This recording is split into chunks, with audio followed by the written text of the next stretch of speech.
Hey everyone, welcome back for another Journey on the Fly, the podcast, where we talk about life and fly fishing. And if you've been with us for the 11 or 12 episodes, you've kind of figured out exactly what that means.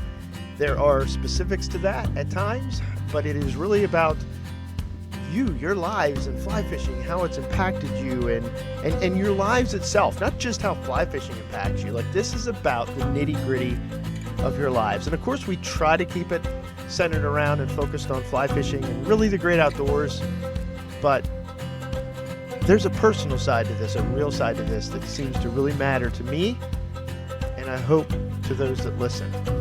So Journey on the Fly can be found at all the places podcasts can be found. You know where they're at. If you listen to 1 or 12,000 podcasts, you know where to look.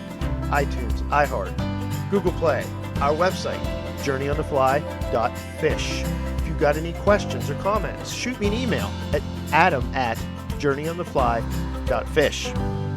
Okay, tonight I have a special guest. He's the one person that's listened and actually responded to my invitation to talk about winter fly fishing methods, tactics, ideas, stories. My friend, Chris Raz. So Chris and I work at a fly shop together. I work there full-time-ish as I'm growing this guide service. Chris works there on occasion, but Chris has impacted my life. He's become what I consider a pretty good friend. And thanks for that, Chris, when you hear this intro later.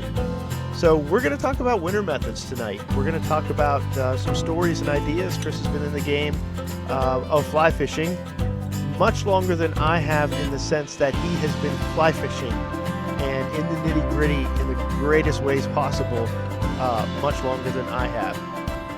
He's had well, you know what? Maybe we'll get into that and we'll ask a little bit of his story. If not, I'm going to have Chris on again in a couple weeks to a month to talk about musky fishing. Toothy critters, the ones that I have gone after one time with Chris. So anyways, without any further ado, winter methods. So Chris, give everybody just a little insight into who you are, so you're not just this mystery man that happened to respond to my invitation to join me to talk about winter fishing. Oh, you mean the missed connections on Craigslist, or having met you at the fly shop a couple years ago? They still do those missed connections. Is Craigslist sadly enough, I posted a few of those, so that's another story for another day. But myself, I'm a South Hills guy, Buffalo Park raised, late 30s now. Come from my dad's side of the family was always into fishing. I had an older cousin that was got into fly fishing, and an uncle, and I thought it was just the coolest thing. Did it a little bit, and when I was younger, did like the family ties thing. First, like, fly fishing experience I had was, I can still remember, I had like the Cortland Fairplay set up. It was like a 6-weight with a pack of the worst flies. It came with a VHS. I remember watching that VHS tape 100 times, and then just going up in my parents' backyard and just throwing flies in trees nonstop. And I think there might still be some old Royal Coachmans up in their tree limbs. And then that progressed. I got on a few trips, lucky enough to go on a few trips into different parts of Canada. And then through high school, still was fly fishing a bit. And then after college, even, when you sort of had your own, I had my own big boy job in a way, and was able to finance a fly rod or two and had your own free time to do some things. It really kicked off again. Did the trout bum thing for a few years. Still love trout fishing, but it's sort of taken a backseat to my main passion on the fly. But that's another podcast for you.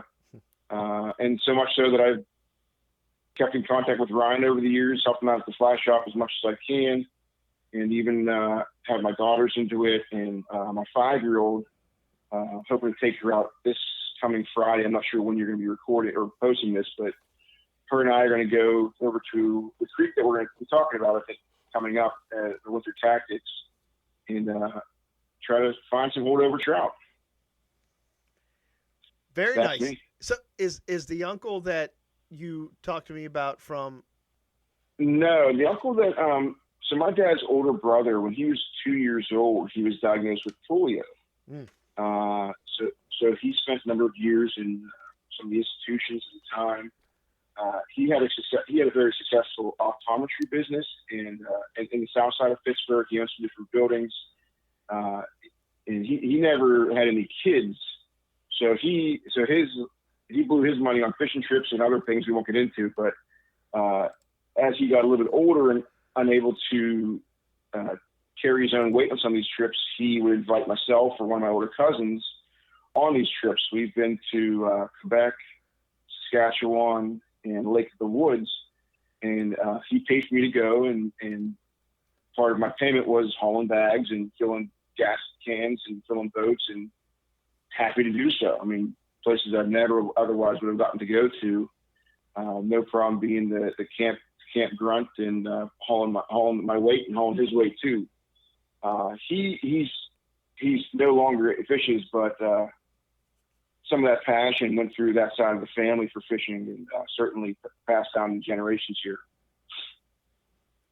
But it's from that side of the family. I had a cousin that still fly fishes. I think I mentioned to you. He's down in western North Carolina. He's dabbling in the dark arts of Euro nymphing. So I've sent him. I've sent him to your YouTube page and check out your podcast as well. Very cool. Well, I appreciate that, because nobody having two people listen, and what I'm actually seeing on some of these stats is just, it's overwhelming for me to know that I'm talking to people from completely different, well, not completely different ones. I was chatting with a guy today from, he does, what the heck they call them, like Google click ads and stuff like that. But his whole entire business is helping fly fishing markets, whether it's guides or even charters and things like that, like as a paid, like you basically bring him on, you pay him his monthly fee, and he actually helps you get the exposure that you need for online advertisement. And he understands the world of fly fishing, and he really understands that.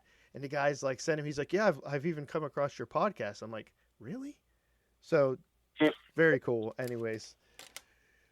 So yeah, well, that's it. It's just a general search of if someone's looking to get into Euro nymphing. I'm imagining that your YouTube and then thusly your podcast are at least in the top 10 that pop up. So, I mean, people looking to dive into it, it's a great, I mean, I've learned a ton of Euro nymphing, and I still haven't even done it just from listening to your podcast and watching some of your YouTube videos. One of these days I'll get down and dirty with you. Well, we can make that happen. I mean, to kick off kind of actually talking about winter methods, there's something that I completely overlooked on the other monologues that I did, that as I finally hit the end button on my last record, I was like, I never talked about the number one pest of all when it comes to fishing in the wintertime. Not this winter anyways, but typical winters, is the ice on your line and your guides. So yes, what have you done with that and for that? Do you have solutions, things that work, don't work, just stay home, tie flies, what? Stay home for sure, but if you really want to go for it, there's been the old tricks of people putting like some vegetable oil on their guides. What I've done is like get an old stick of chapstick and just globbed it on there pretty good. It doesn't last more than 10, 15 minutes. I mean, but once it's that cold, there's probably some hard water you can go do some ice fishing on if you're really desperate to be outside. And if it's that cold, like some of the spots I would hit, you just kind of hit and go, get your rod back in your car, go to 10 minutes down the road to another spot, and all your stuff thaws out before it goes back outside and refreezes. But chapstick might be the best option if you really are going to stick it out in those temperatures. Yeah, there's a bunch of stuff that's out there that people have said. Chapstick's one of the ones that comes up the most. There's Loon makes a stuff, which by the way, this isn't sponsored by Loon, called Stanley's Ice Off Paste, which I have. The thing of it is I'm pretty sure it's just chapstick in a Loon container. And from my understanding, all it is, it's like waxing your car. It just keeps the water and makes it beat off your weapon, your instrument, and therefore, well, if there's no water, there's no ice up. It doesn't actually unfreeze anything or anything weird like that, as far as I understand. And I go up there, and it was literally almost completely solid ice. So, of course, as dumb as I was, I still tried to drop a couple flies down in literally like, I don't know, maybe 3 square feet of running water. And then within 5 minutes, the whole entire line and it was completely frozen up. So basically, my kind of alternate option in all that is the ice is beautiful, the wintertime is beautiful that time. Bring a camera, just take Sure. photographs and video because yeah, if you want to be outside, that's great, go for it. But it's just not worth the hassle. Yeah, and like I said, that's when I know it's not fly fishing, but I mean, you get an auger and a couple of cheap ice jigging rods and go have some fun. Yep. Yep. Which, by the way, didn't realize this. You had told me a couple days ago that when you hear the ice cracking, that's the ice forming. And I found out Yes. this weekend, which you probably already knew this, but I found out this weekend that when it hits 0 degrees, ice forms about an inch an hour. Yes, yeah. Once you have that surface ice, I mean, different if you have like if it's wind and hasn't built that surface ice yet. But yes, when it's real cold, it can build very quickly. Yeah, that was just cool information. I got that from the DCNR guys this weekend at Mm-hmm. the show we were doing. Um, so I've been yapping a lot about midges and eggs and things like that. You have a really cool story about a creek that made me look at a lot of things differently because I was so focused on good freestone streams and just quality streams where you have a stream here that doesn't quite fall under the really high quality, but the lesson I learned is you use what's in the water, no matter what's in as far as whether it's a bait fish or no nymphs or nymphs, whatever. So give us a heads up, like explain that to us because Sure. it actually really enlightened me and made me kind of think twice about being too focused on use these exact type of things everywhere. Yeah, this particular creek, it's in the South Hills of Pittsburgh. It's not going to get spot burned by any means, but for a long time, the state didn't consider it to be healthy enough to hold trout, which is preposterous considering some of the things they do stock with trout. It does have a small municipal wastewater plant on it, which releases clean water back in. That water does have that slightly bubbly, chlorine kind of smell to it, which I learned kind of messes with the surface tension. So even when I would be nymph fishing this thing with an indicator, my indicator was just always halfway underwater until a buddy of mine was telling me like, oh, that's like from the viscosity or lack of viscosity. I can't remember which scientific term I need to use there, but it breaks that water surface tension. So I don't know how much that has to do with it, but this stream in particular, again, I've been fishing it since I was a kid for trout.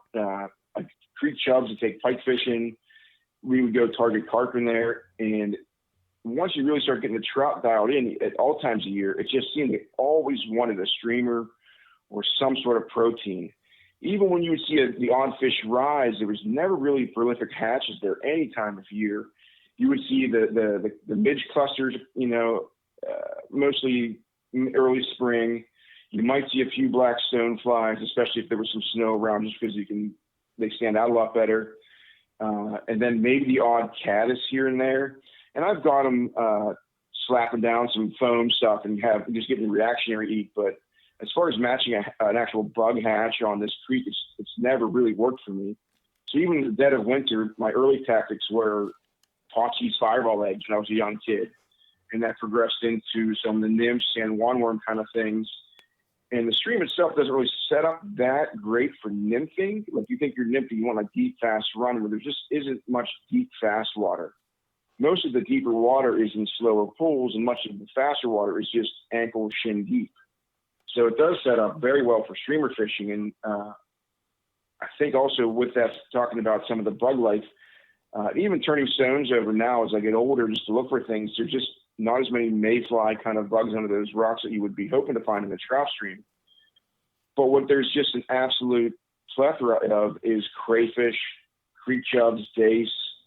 And I think that's what those fish are keying in on, because even this time of year and into the late winter, early spring months before it is restocked, you get some just absolutely healthy fish, and there's no way they're that healthy eating midges all winter long in this creek or eating stoneflies all winter long. They are definitely eating creek chubs, anything they can really swallow. So one of my absolute favorite flies, and I need to make sure I pick up some or root through my box or some, is just the old like olive or olive brown, like the circus peanut, something that you can get down and just kind of crawl on the bottom, and it has that stinger hook that, as you know, those trout might be a little bit more selective in the winter. So something for those short strikers, that stinger hook is more often than not what's hooking them, for me at least.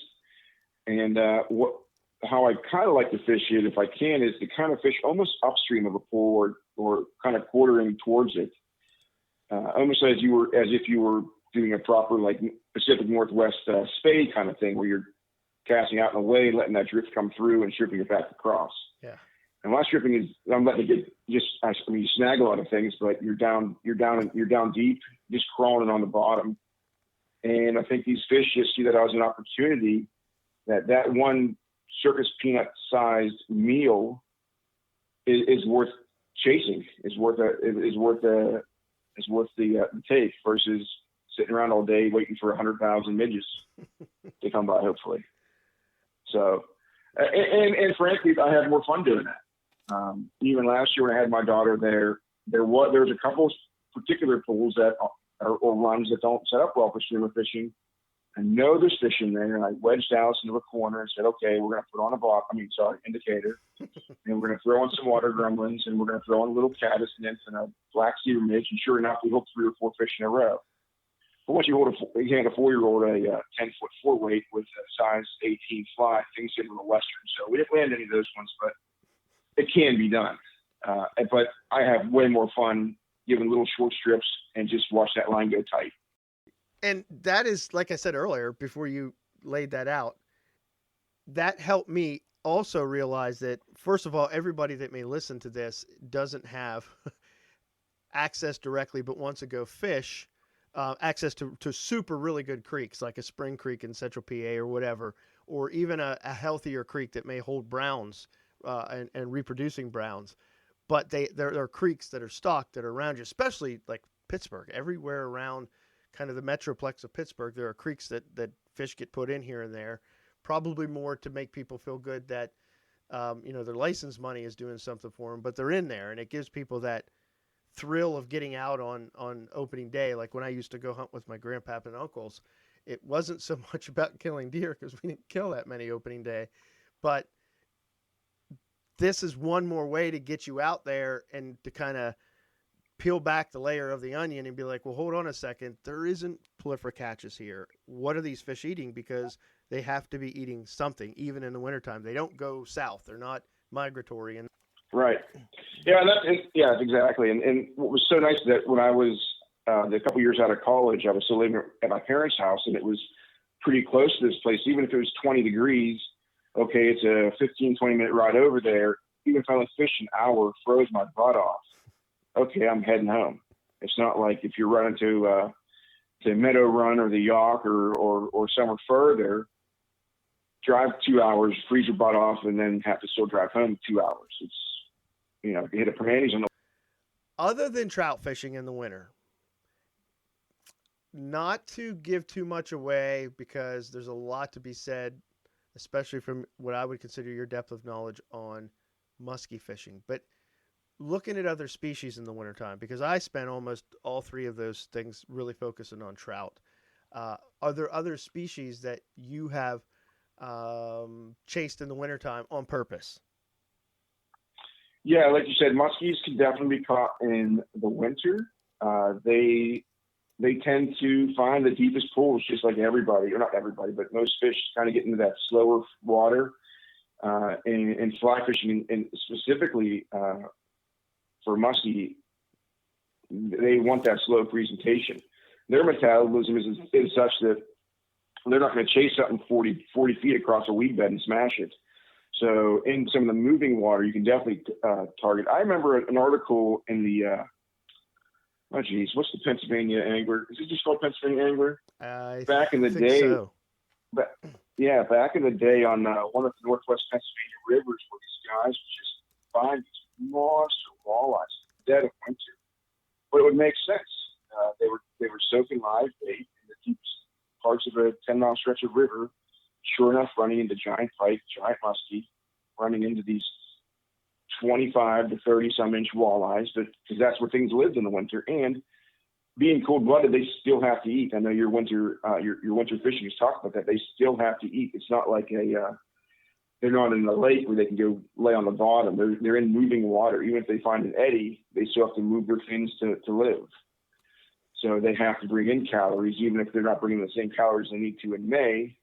They still have to bring in something to not just live, but to keep their fins healthy and keep their bodies healthy. Because once they stop eating, that's when they pick up diseases. And Yeah, it makes a lot of sense. I know that we typically don't chase walleye and some of those really deep living fish on a fly rod, although there's probably somebody out there that's figured something out. Maybe they got twice as amount of line on the reel or something. But I actually take that back. There's probably, these all these fish spawn, so there's got to be times where even a walleye are going to be not in those deep waters where they're seeking those places to lay reds. I guess you call them a red for a walleye. I'm actually ignorant of that. I know they taste good, but so given the right time of year and stuff, you can even probably find them in more shallower water, I'm assuming. But yep, I have a good buddy of mine who fly fishes. He might not leave Allegheny County fishing for 2 years at a time. And he runs into some monster walleyes on the fly, and he'll also run into some pretty big muskies doing the same thing, and run into a couple big bass every year. Yes, with the smallmouth buffalo, the other SMB in Pennsylvania that people don't know much about. So that's those fish find areas, whether it's behind dams, locks and dams in our area, creek mouths, all that kind of stuff, where the bait's going to be, and where potential spawning grounds are going to be. Things just kind of. Tell me if you've done this. One of the things that I've wanted to do but haven't, especially in the wintertime, and maybe it's just one of those stupid, like, egotistical, like, put hair on your chest man things, is actually go somewhere and legitimately winter camp. Now, we've winter camped before, but make it like a fishing trip in the wintertime where we're going to rough it in the freezing cold temperatures. We're going to sleep in a tent, hopefully not catch ourselves on fire by being too close to the fire in the evening, and then just fish in maybe a remote part of PA or somewhere. Have you ever done anything like that? Even fishing, like growing up, as far as like, it doesn't have to be winter, I guess. No, not so much like sleeping outside. I can't say that I have, but we've gone up to Laurel Hill in the winter, the creek, and had a buddy with a place, and we'd be up there for a winter party. And even if it was super cold out, I'd still make myself go out and fish for an hour on Laurel Hill, even if it was only 6 feet of open water across a 30-foot section, just to do something. And one thing you can definitely do in the winter is fish like some of the outflows. There's particular outflows that have an alewife washout. I believe it's related to the lake turnover, and they'll get churned up and stunned through the turbines, and those fish know it.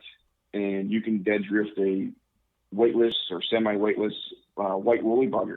And again, that's matching a hash that isn't something that's found underneath the rocks, but it's something that gets churned up and pushed out. And that actually brings up another thing to think about with winter fishing that I didn't mention at all in any of those last talks, I think, which is Pennsylvania's limited on them, but there are more that people are kind of petitioning for, which is tailwaters. Mm-hmm. I know that there's a new one, and I'll just spot burn this one because I think it needs more attention from anglers, which is the outflow of the, and I hope I don't pronounce this wrong again, but I probably will, the Quinamahoning? No, the Quinamahoning? The one in Somerset. Yep. Yeah, so that one's new, and there's been a lot of work done on it, but it needs more attention. So I don't mind spot burning it just for the attention purposes of it. It goes into Stony Creek, and 2019 was the last time they stocked it with smolt and browns predominantly, I think. And you don't hear much about tailwaters in Pennsylvania because I honestly, I don't know why. There's plenty of places that they could be. But have you had any experience in any of the tailwaters in winter or not, for that matter? just on the Youghiogheny tailwater, like I was saying, they have that outlier turnover, and going in there with a weightless white woolly butter, and even advanced tying, you can make like a nice little white smelt. I mean, basically a white death fly. Yeah. Which predated death fly, like didn't come out until after I was doing that kind of thing. But dead drifting a small white streamer was very effective, especially the closer the tailwater you can get, or sort of like you've been up there. And you can see, and what's crazy about that place, you might also catch a walleye in 3 feet of water doing the same exact thing. A lot of species will move into there. There's even pike that come out of the castle and they'll move up into that section knowing that they're... Yeah, and it's not just sometimes the bait fish that are coming out there, but that's those tailwaters and those outflows produce a lot of oxygen from the water turnover. Incredibly vital to those fish. They're not getting it in the quality that they would normally get it. Or they're getting it in quality there where when they're sitting in those big pools, they're not getting the oxygen that they normally would, but they're also not in great needs of oxygen, I guess, as if it was warmer temperatures and they were swimming around too. But for anybody who doesn't quite know what a tailwater is, do a little Google search. But I think the simplest way to put a good tailwater, is when any body of water has a dam and it's bottom released to control, a lot of things. If it's done for fisheries and for angling and things like that, it's released in a way that regulates temperature. And at times, at least out west, I don't know if they regulated this here in our state, but I know out west, they will blow, just put it like 500 cubic feet a second or 5,000 cubic feet a second for like 3 days. And it blows the silt out and it literally cleans the rocks off and things like that, so that the organic matter, including the bugs and stuff, can kind of resettle and find their way up out of some of the heavy silt and things like that. And of course, help the trout or whatever that's in those waters actually have better places to spawn and things like that. Yeah, because if there's a tailwater that is so regulated and such a steady flow, it does need that, like you're saying, it does need that flood scenario to rejuvenate itself, almost like a wildfire needs to kind of blow out that undergrowth. North Park Lake, years ago, when they redid that dam, there was some petitions and talk about making that a bottom release, even though it only would have been coming out of, say, maximum 20 feet of water. That's still certainly much colder than skimming off the top of a split pea soup situation in the middle of summer. Yeah. So there was talk about that. It was shut down, obviously. Yeah, there's a lot that has to go into it. It isn't just a matter of lifting a gate and lowering a gate. I mean, there's quite a bit I know that goes into it, because there's been the Army Corps of Engineers has been under the microscope for Lake Raystown for many years, trying to having petitions come up by anglers and organizations to make that what is Juniata on the other side of it, for the most part, it would probably be one of the best tailwaters in the East Coast if they did it, because it's large water, it's a huge dam, and it's a huge, and I know I'm going to mess this up. I should probably look it up while I'm talking, but I think you're talking 60, 80 feet that you're pulling water out there somewhere on Lake Raystown. So it might, yeah, it's a huge lake. I mean, the lake that the Savage River in Maryland comes from isn't nearly as big of a lake. But since that's a mid or bottom release, that's pretty well cooled all year long. So I just today I put up, and I want to connect these dots because this is really important to me. A week ago, I interviewed and released today, which is, it's the 8th of February. I think it's the 8th of February. I released an interview I did with the vice president of the Pennsylvania Commission of Sportsmen and Conservationists. And I know politics get icky, but politics are really important when it comes to regulations and things like that for our fisheries, for hunting, all that kind of stuff. I mean, it all matters, and it's all kind of connected very much so together. And bringing up this topic of tailwaters and things like that reminds me of one of the things that I learned from that last week in that conversation. I was challenged because they raise funds for, basically, they're not going there to get the right politician in. They're actually there to feed, say, I don't know, let's say Pat Smith is elected. Pat Smith has never carried a gun. He's never gone fishing. But then all of a sudden, all these bills and these regulations start coming up on his table, and he needs to make decisions. Well, he would make them out of pure ignorance if he didn't have ladies and gentlemen like that work on that commission. They're giving them this data, scientific data, by the way, not just not just some Trump thumper that's there, or on the other side of the coin for that matter, that just wants their ways to go in. It's real data that these guys collect and present to help decisions be made. And I think this tailwater thing, although there isn't a ton of thought about it, but the amount of extra fishing and the amount of more difficult technical fishing that would come in our way if we had more tailwaters in Pennsylvania is in direct correlation to, are we saying or doing anything about it? It's things we should bring up. And there's a really cool story I'm not going to mention other than just to simply go listen to it, that the gentleman told me there's these group of people up in the mountains of central Pennsylvania, north central Pennsylvania, who do something incredibly cool and unique. And they've been doing it for 30-something years, I think, to try to regulate some of these waters to make them healthier, to be more alkaline. And it's a pretty cool story. So I say that for everybody, but I know Chris will take some time to listen to that particular story. So if you have places that have dams, go talk to the local resource people and talk to anybody that you can really sit down with an ear and see if there's things that can be done. I mean, if it's a giant billion-dollar project, you're probably wasting your time, but it's worth it. It's worth to see. Maybe it's a volunteer effort. Maybe it's something, but a lot of this stuff is in our hands, I'm finding, more than just waiting for a bill to pass. There's information, there's data that we could be collecting from getting our hands dirty and so forth. Certainly, yes. I'd be happy. It's funny because it's on one hand, anglers want like dam removal, right, to support migrations and whatnot, and then sometimes as in the case of the Army Corps of Engineers, if you have a dam, well, let's maximize the recreational opportunities of that. Yep, that's an excellent whether point. That's a lake upstream of the sides of the lake that now you can water ski on and all that, and stock with a billion catfish, or is it useful being a tailwater? I remember the one argument against making Pine Creek on North Park Lake bottom release was that it would affect like the native smallmouth bass and potentially like walleye populations in there, which I don't know. I mean, the bass seem to be pretty good in the Allegheny River below. I'm not sure if they're not complaining about it. Yeah, just to clarify what I stated out of ignorance a couple minutes ago, Raystown Lake is it's human-made, which a lot of these big lakes in PA are.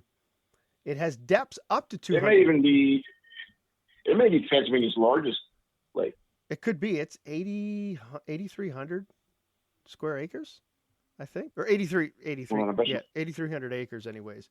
But it actually has depths of 200 feet, but the average is about 80, 81. So that, I mean, man, there's a lot of recreation on that lake. A lot of recreation. Never mind. Pymatuming's the biggest. Pymatuming's the biggest. No, wait a second. Hold on. 10 biggest lakes in Pennsylvania. Raystown Lake, largest artificial. Pymatuming, second. Third, Allegheny Reservoir, like Kinzu. Okay. And then Lake Erie, but that's fairly odd. So he's more your friend than mine because I don't know him well. But Sam and I were going to meet up tonight, and Sam is a friend that Chris met. You met him through working at the Orvis shop, correct? Yeah. So Sam and I will chat about this tomorrow and do something, but we've talked a lot about, and before we go on into talking about steelhead fishing, because that is kind of Pennsylvania's winter fish for the most part. I mean, it's at least the most sought after. It has the greatest craze, in my opinion, in PA. Do you have any, well, where Sam comes into all of this, not to sound like I'm a lunatic, Sam comes up from Tennessee, and Sam does a lot of guiding through the wintertime. I don't even know if he's still here or not, but he does a lot of guiding for steelhead. So I'm going to pick his brain as long as I'm not intrusive onto any of his proprietary techniques and things like that going after steelhead. But um, do you have anything you want to say as far as in the safety measures? Like, what do you do to stay warm and to be precautious in the winter, especially with the fact that um, you're taking your kids out, whether that's in a trout stream? The easiest thing to think about it and to remind yourself is there's no fish worth going for a winter swim over. Whether that's a 30-inch brown trout that lives in this one log jam, it's just not worth going in the swim for.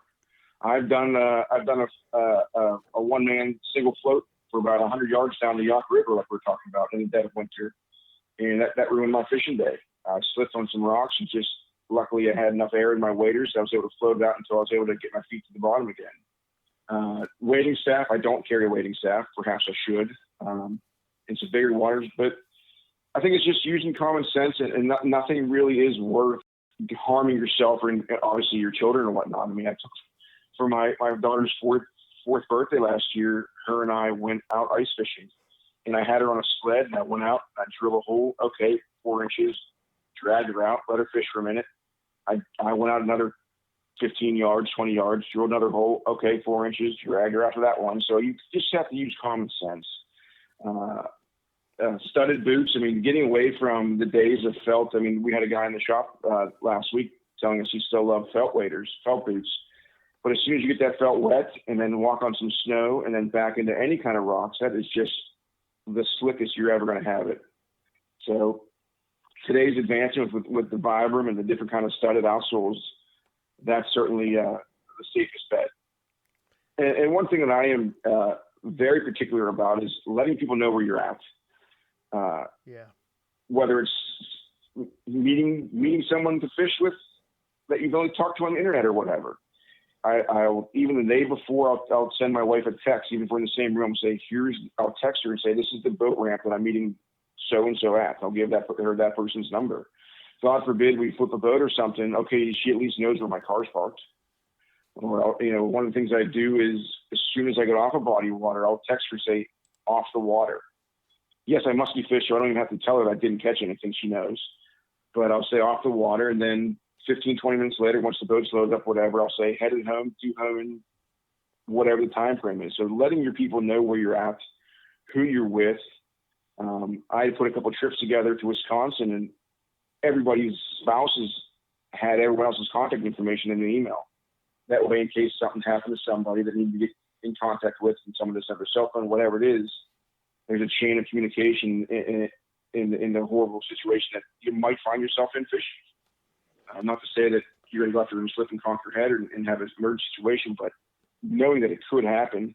And it takes 2 seconds for you to text your wife and say, hey, I'm meeting so-and-so at X parking lot.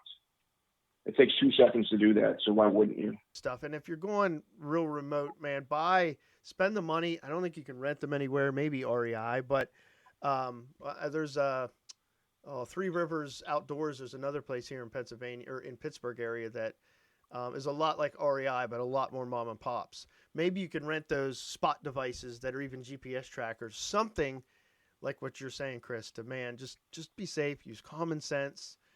And like a word on the agreement with the felts, like they really are fantastic on places like the Slippery Rock, where it's just algae, slime, and just rounded rocks and shale. But man, it's like putting Herman Monster shoes on in about 20 minutes of freezing temperatures when you're in and out of the water in the wintertime. It is so incredibly dangerous and stupid. And I learned it the hard way. I think I went up to Erie one time, 2 hours away from my house, and had felt boots because at the time I didn't have anything else. And man, did I learn some hard lessons. Yeah, and once it's on there, there's no getting off. And you kick your feet off rocks or whatnot, but as soon as you touch snow again, it's just going to rebuild, and then it throws your balance off. If you have 3 inches of ice and snow on one side and 1 inch of snow and ice on the other boot. Well, let's just say a couple words about maybe some experience you have with steelhead, because predominantly we see those fish, depending on where you're at in the country, here in like kind of New York, Pennsylvania, and Ohio. If you really wanted to chase those critters, you could chase them based on their particular subspecies, because They seem to be, and this is something I don't know and need to find out. And if you know, Chris, let me know. So I know that they're different strains of steelhead, and they spawn at different times. So they'll start to run earlier on in New York, a little later on, say October, starting November-ish in Pennsylvania, and then we start to see them run in the last month or so out of the river in larger groups, anyways, in the Ohio tribs. And all that is conducive to water flow, of course. But my knowledge of it is just simply here in Pennsylvania. I've not done the late winter, early spring steelhead thing. I know people that do, and I know that it can be just awesome. I think that's where Ohio is a little bit overlooked. The two strains, I need to look. Skamana, am I saying that wrong? I'm saying that wrong. You're going to say it better than I will. And Manistee, maybe? I think I'm saying. But those are the two different strains, and apparently the Ohio creeks have more of the spring run where they do get some fall. I think that's where Pennsylvania might be missing out is bring that spring strain into their creeks. Granted, 20 Mile in elk do get stocked with your typical 7 to whatever inch stock trout, so that might play into it. But I know at Ohio, and I know Sam, he loves that Ohio does get that spring run. I think it's kind of a Michigan thing too, and like an upper Great Lakes kind of a thing too. You have the two different strains available. Granted, Pennsylvania steelhead streams are absolutely tiny compared to most. Yeah. If we think like Elk Creek is this big steelhead creek, well, the Cattaraugus is like a river compared to that, an absolute river. You can't even float any Pennsylvania streams, where 20 miles west in Ohio, you've got, I'm not going to list off the names, but I know 5 of them that you can run a raft, if not a drift boat through.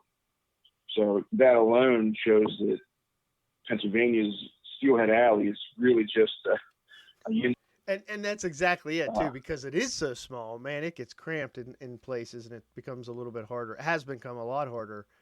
Yeah, that time of year, I'm not really thinking steelhead. I mean, I'm already, if it's locally, maybe start thinking about some ice out pike or some pre-spawn walleye or something like that, or crappie get kicking off right as soon as the ice comes off too. Never really, but I know people that have gone up and done it real well in Erie. You run the risk of like those ice jams breaking up, and then it's just all fish mush into root balls and whatnot. But if you catch it right, it seems to have great potential. Yeah, I would never, and part of this is a little biased because I work at the shop and we sell a ton of stuff for steelhead. So I would never discourage anybody to go after them. But once a true winter comes, which we, in my opinion, even Erie didn't get much of a winter so far, not that what we're typically used to with snow and cold. Everything safety, just re-emphasize that 100 times. Because when the water comes up, if you're going up there and the water's crazy in the wintertime, man, it could take you. I talked to a gentleman when I was up there a while back, and he said, I forget how many people a year that search and rescue has to pull off of Elk Creek alone. And it's like you said, it's not a giant tributary. It's the largest of the tributaries that are all completely in Pennsylvania.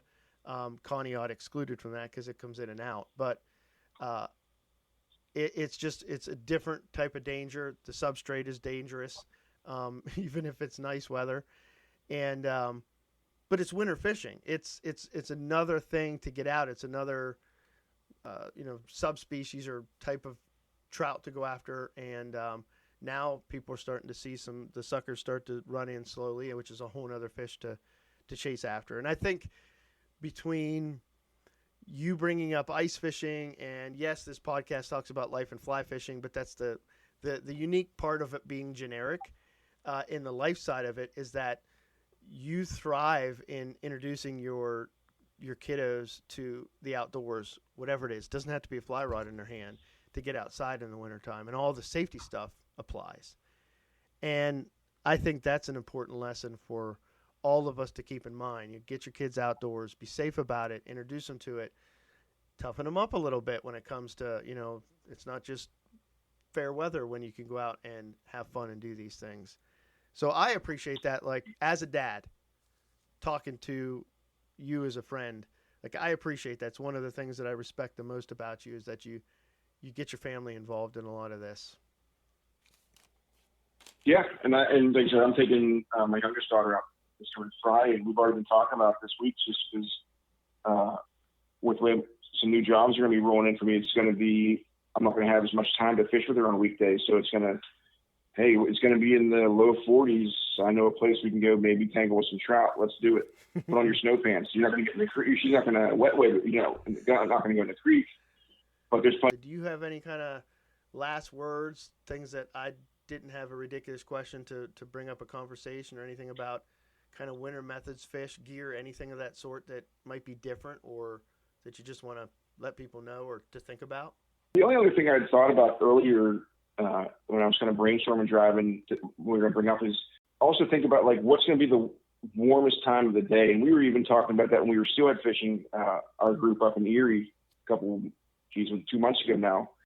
Those fish are cold, they're cold-blooded. I was talking to my kids about this. So find out, and this is, I know you've mentioned a stream thermometer, start to find out like that might be a 1 degree or a half a degree or 2 degree bump in temperature in the day.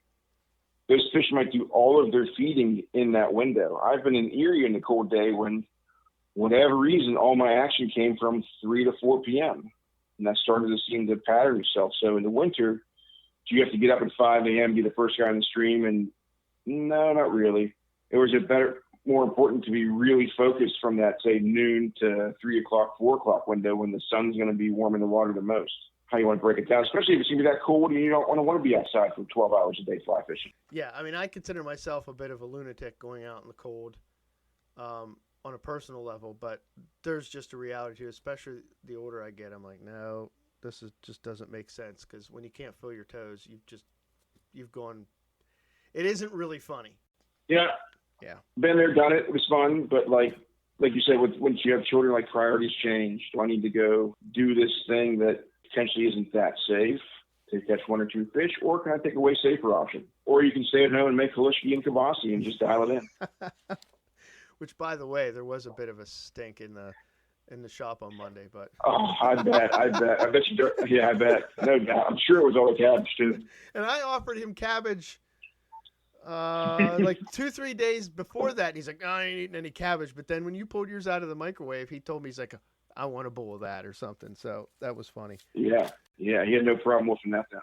Yeah, but so back to what you just brought up though about the point of like there's a window when fishing might seem better. There's 2 ways I think to kind of recognize that. One is you're carrying a log. I mean, if you got a great memory, that's one thing. But man, take some temps and write that down when that fish bite's starting on. Because if you're driving to Erie, as a good example, you're making quite the trek. And there is really, other than getting a spot, and everybody that's been fishing in Erie understands that, getting there super early doesn't really make sense when you understand the critter that you're pursuing. You can sleep in a little bit, or you can go get some breakfast. If you're packing T-bones and some farm fresh eggs, it's a sort too. There you have it, ladies and gentlemen. That is our final installment of Winter Methods. My good friend Chris and I just chatting away, and I hope you learn a lot. And please continue to give us feedback because we love to hear from different perspectives because there's so many things that we miss along the way when we're not open to those types of things. I think about the world of freedom of speech and why it was such an important point for our founding fathers to make.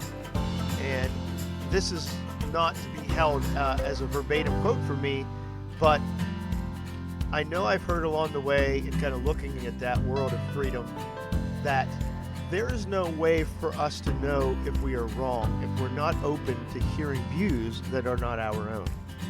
And that goes a long way in fly fishing, and man, does that go a long way in life, doesn't it?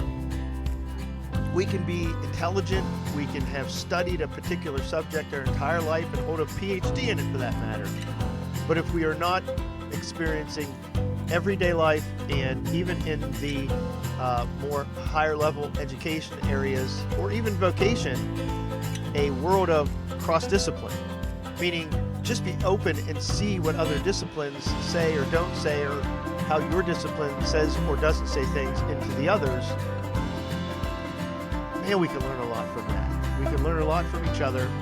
And I think in the pursuit of truth, in fly fishing and in life, that's what we have to do. So be open to that. I'm open to it. Please give us your heads up. I hope that this winter series has helped you.